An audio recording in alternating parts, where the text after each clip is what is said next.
Welcome to TFP, the Theatre Folk Podcast. I'm Lindsay Price, resident playwright for Theatre Folk, coming at you from in front of a little foam box.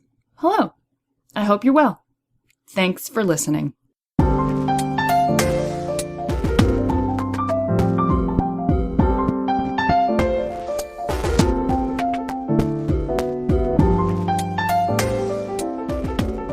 Today, it's a blast from the past.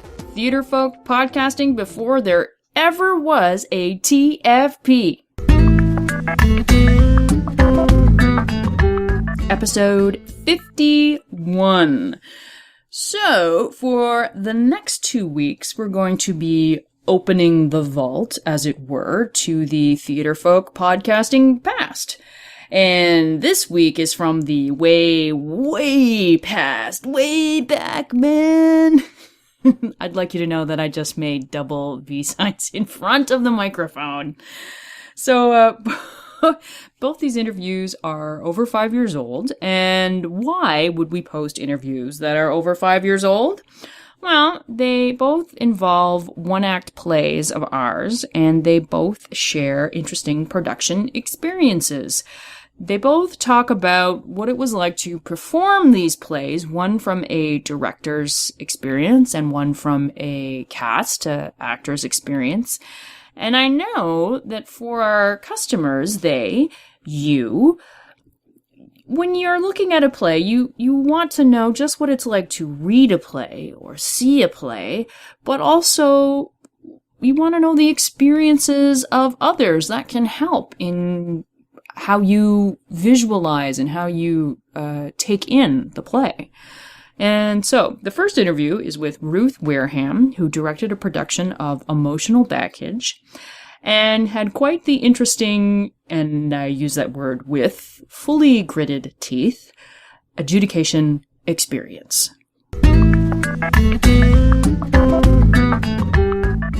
Hello there, podcast listeners. This is Lindsay Price at the International Thespians Festival in Lincoln, Nebraska, and I am with Ruth Wareham. Ruth Wareham, and Ruth came up to our table the other day and introduced herself as the director of Emotional Baggage, which I'm always glad to meet directors who do this play because it has varying reactions. Tell us about why you chose it. I definitely wanted something different. I wanted something that would challenge my students, especially with being required to go to District 1 Act competitions. We're always looking for something that's a little unique, that would, take people by surprise. Definitely did that, and I'm very focused on the process of doing a play, not just the final outcome. And I thought that this would be something that would be a very fun, creative process to be a part of with my students. It's a very different play, and tell people why.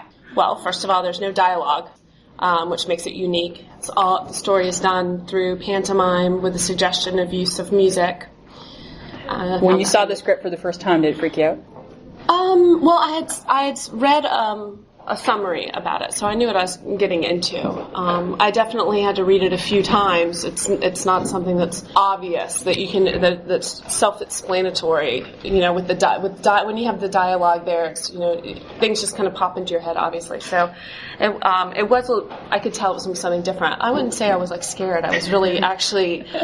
It intrigued me. That's good. That's and a good way to do it. And I come from a dance background, so I thought this would be a neat opportunity to do some creative movement. And what did the students think? They were so excited about it. Even when I tried to give a synopsis of what our shows are going to be for the next season at the previous end of the school year, and I could even just see the interest on their face when I said we were going to do that show. So they were very excited about it. I had so much interest in it that actually I triple cast the show. Oh, so wow. I had 3 different casts to pull from. And did you do it? I know that sometimes when I see it, it's done in mask and sometimes in very out of this world makeup. How did you decide to do that? We decided after a lot of thought and discussion. I wanted my kids to really be in on the decision making too. We decided to go with makeup. We wanted to. I didn't want to hide facial expressions, and because seeing what was just naturally happening in rehearsal, I wanted to enhance those reactions by using makeup.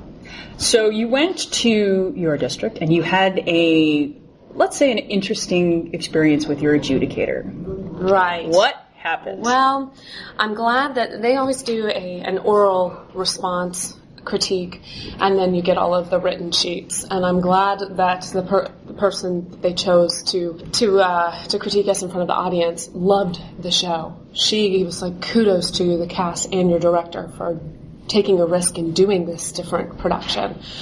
But on the written critiques, one of the judges just did not get it, is the best way I can describe it. And they said a very horrible thing, which when you first told me, I am still livid. And I went and I've been telling your story everywhere, to the point where someone was actually going to go, they thought it happened here, and they were going to go beat up someone. We're like, no.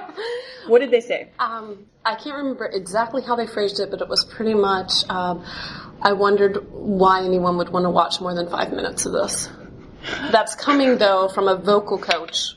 So, he probably just didn't get it. Well, exactly. I mean, especially when you're dealing with high schoolers, and my biggest thing is take a risk, do something different. So what if it doesn't work?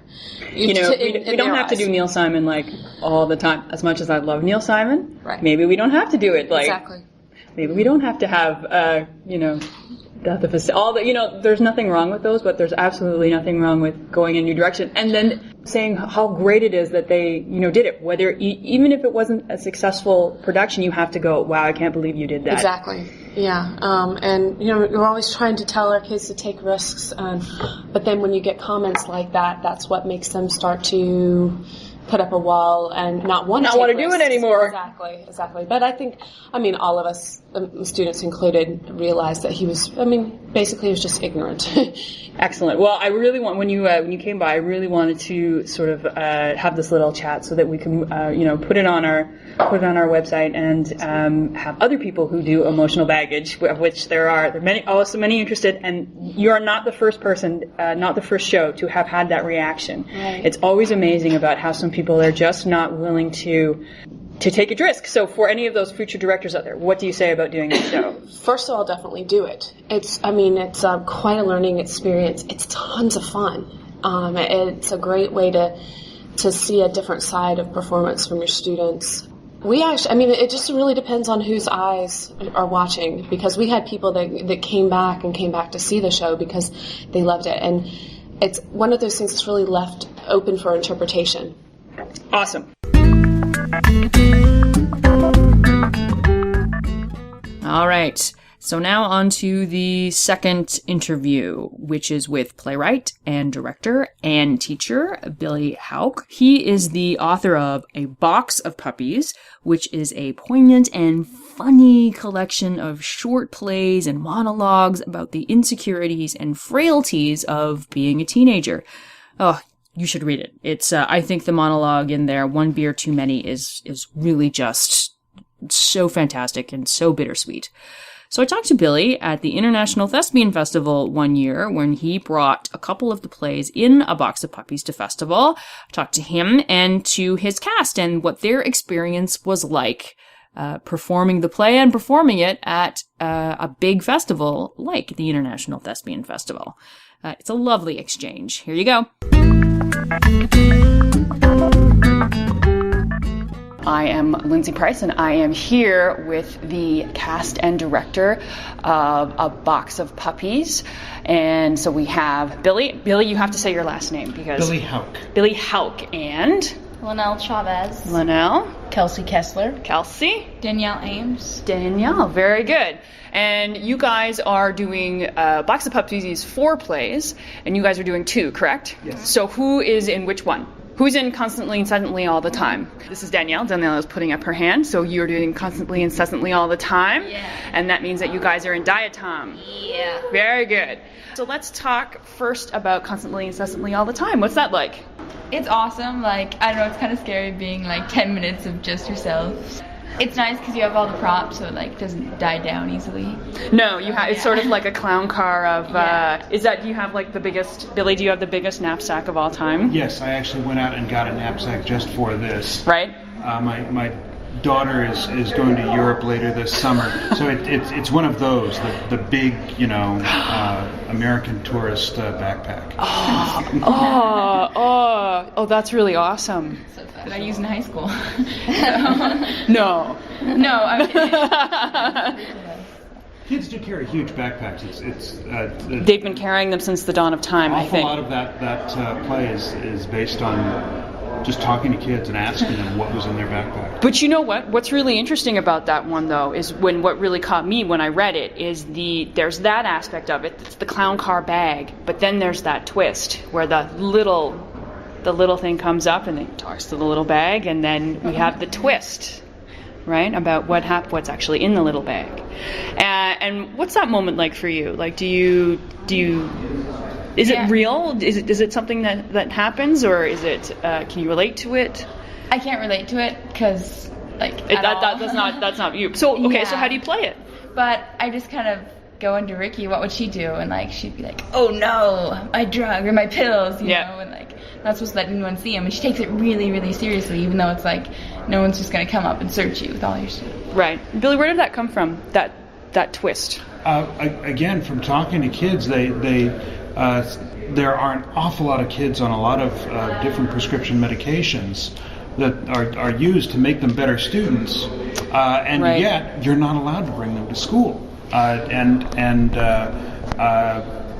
Not recently, but we used to have drug-sniffing dogs at our school, really. And I do know of a little boy who was kicked out of his elementary school for bringing his hay fever medication to school.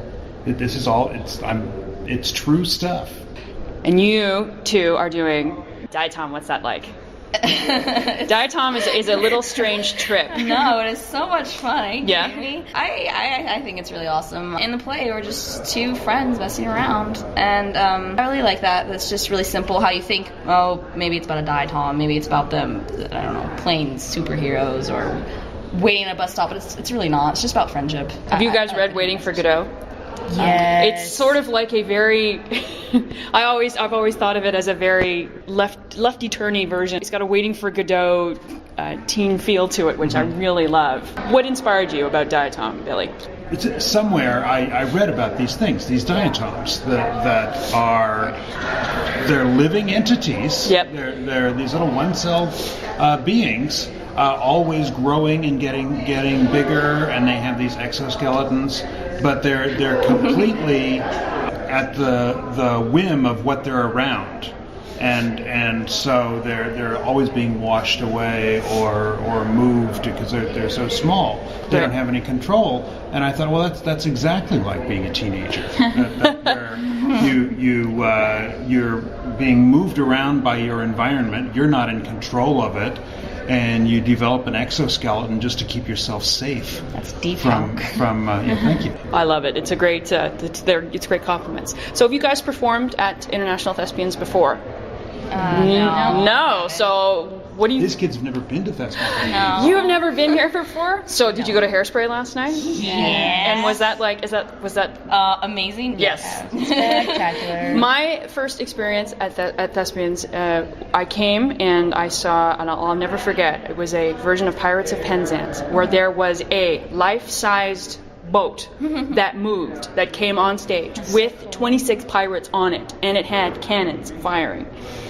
And I'm like, okay, this is International Thespians. What do you think? How do you think your show's gonna go? Are you excited? Yeah. Thrilled more than ever. You gotta wait till Saturday, so that must be. No. Anticipation's really hard. Like that's the hardest thing. It's like waiting the whole time. Yeah. You know, it's really hard to do badly at Thespian Festival.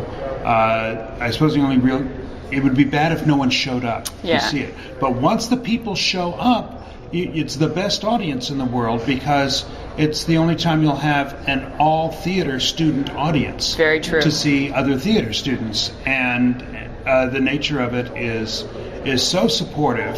I mean, they applaud the lights going out. They applaud everything. They're just really nice. They're the best audience. I agree. And so that's why I keep coming back. it's such a great experience that you just won't get anywhere else. Yeah, Absolutely. Well, enjoy your time. thank you. Break a leg with your show. Thank you. And I know it's going to be great.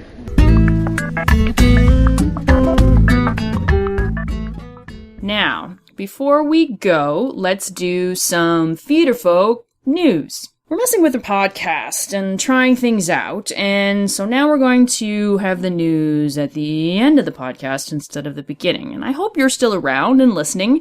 Maybe we'll have to start adding something fun to this little section, just for the people who stick it out. So, this week it is Free Play Sunday coming up this Sunday. Yeah, that's something fun. Free plays. The last Sunday of every month, we give away plays all day. You need to like us on Facebook or follow us on Twitter, but really that's it. There's no hoops to jump through. You click on the link and in your inbox will appear a link to a lovely new play. So, join us. Lastly, where can you find this podcast? We post new episodes every Wednesday at theaterfolk.com and on our Facebook page and Twitter. You can find us on youtube.com/theaterfolk. You can find us on the Stitcher app, and you can subscribe to TFP on iTunes. All you have to do is search on the word Theaterfolk. And that's where we're going to end. Take care, my friends. Take care. Over and out from the little foam box.